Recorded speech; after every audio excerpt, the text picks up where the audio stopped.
Alma ನ್ಯೂಸ್ಗೆ ಸ್ವಾಗತ. ನಾನು ಲೋಕನಾಥ್ ಹೂಗಾರ್. ರಾಜ್ಯಾದ್ಯಂತ ನಿನ್ನೆ ಪೂರ್ವ ಮುಂಗಾರು ಅಬ್ಬರಿಸಿದೆ. ನಿನ್ನೆ ಒಂದೇ ದಿನ ಸಿಡಿಲಿಗೆ 7 ಮಂದಿ ಸಾವನ್ನಪ್ಪಿದ್ದಾರೆ. ಬಳ್ಳಾರಿ, ಕೊಪ್ಪಳ, ರಾಯಚೂರು, ಚಿಕ್ಕಮಗಳೂರು, ಹಾವೇರಿ ಜಿಲ್ಲೆಗಳಲ್ಲಿ ಸಿಡಿಲಿಗೆ 7 ಮಂದಿ ಬಲಿಯಾಗಿದ್ದಾರೆ. ಇನ್ನು ಉತ್ತರ ಕರ್ನಾಟಕದ ಹಲವೆಡೆ ನಿನ್ನೆ ರಾತ್ರಿ ಭಾರೀ ಮಳೆ ಸುರಿದಿದೆ. ಹುಬ್ಬಳ್ಳಿ, ಬೆಳಗಾವಿಯಲ್ಲೂ ಭಾರೀ ಪ್ರಮಾಣದಲ್ಲಿ ಮಳೆಯಾಗಿದ್ದು, ಬೆಳಗಾವಿಯ ಗೋಕಾಕ್ನಲ್ಲಿ ಚರಂಡಿಯಲ್ಲಿ ವ್ಯಕ್ತಿಯೊಬ್ಬ ಕೊಚ್ಚಿ ಹೋಗಿದ್ದಾನೆ. ರಾಜಧಾನಿ ಬೆಂಗಳೂರಿನಲ್ಲೂ ನಿನ್ನೆ ರಾತ್ರಿ ವರುಣ ಅಬ್ಬರಿಸಿದ್ದು ಅವಾಂತರವೇ ಸೃಷ್ಟಿಯಾಗಿದೆ.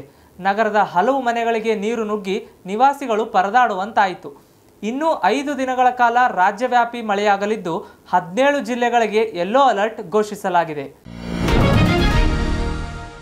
ಬೆಳಗಾವಿಯ ತಿಲಕವಾಡಿಯಲ್ಲಿ 3 ಅಪ್ರಾಪ್ತರಿಂದ ಬಾಲಕಿಯ ಮೇಲೆ ಅತ್ಯಾಚಾರ ನಡೆಸಲಾಗಿದೆ.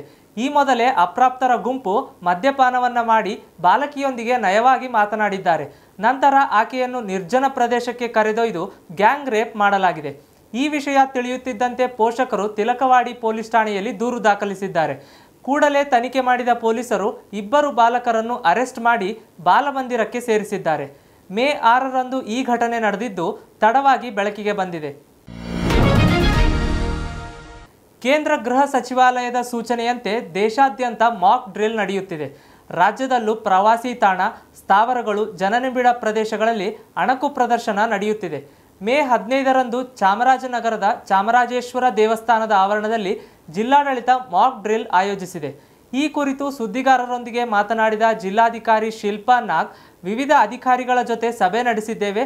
ತುರ್ತು ಸಂದರ್ಭದಲ್ಲಿ ಜನರು ಸ್ವಯಂ ರಕ್ಷಣೆ ಹೇಗೆ ಮಾಡಿಕೊಳ್ಳಬೇಕು, ಪ್ರಮುಖ ಸ್ಥಳಗಳನ್ನು ಹೇಗೆ ರಕ್ಷಣೆ ಮಾಡಬೇಕು ಎಂದು ಜನರಿಗೆ ಅರಿವು ಮೂಡಿಸಲು ಮೇ 15ರ ಸಂಜೆ 4 ಗಂಟೆಗೆ ಚಾಮರಾಜೇಶ್ವರ ದೇವಸ್ಥಾನದ ಆವರಣದಲ್ಲಿ ಅಣಕು ಕವಾಯತ್ತು ನಡೆಸಲು ತೀರ್ಮಾನಿಸಲಾಗಿದೆ ಎಂದು ತಿಳಿಸಿದರು. ತುಮಕೂರಿನಲ್ಲಿ ಮಗನೇ ತಂದೆಯನ್ನು ಕೊಂದ ಅಮಾನುಷ ಘಟನೆಯೊಂದು ನಡೆದಿದೆ. ತಂದೆಯನ್ನೇ ಮಗ ಕೊಂದು ಕರೆಂಟ್ ಶಾಕ್ ಎಂದು ಕತೆ ಕಟ್ಟಿದ್ದಾನೆ.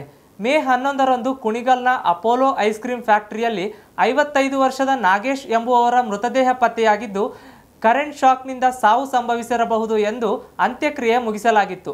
ಆದರೆ ಈ ಬಗ್ಗೆ ಕೊಂಚ ಅನುಮಾನಗೊಂಡ ಸಹೋದರಿ ಸವಿತಾ ಪೊಲೀಸರಿಗೆ ದೂರು ಕೊಟ್ಟಿದ್ದಾರೆ.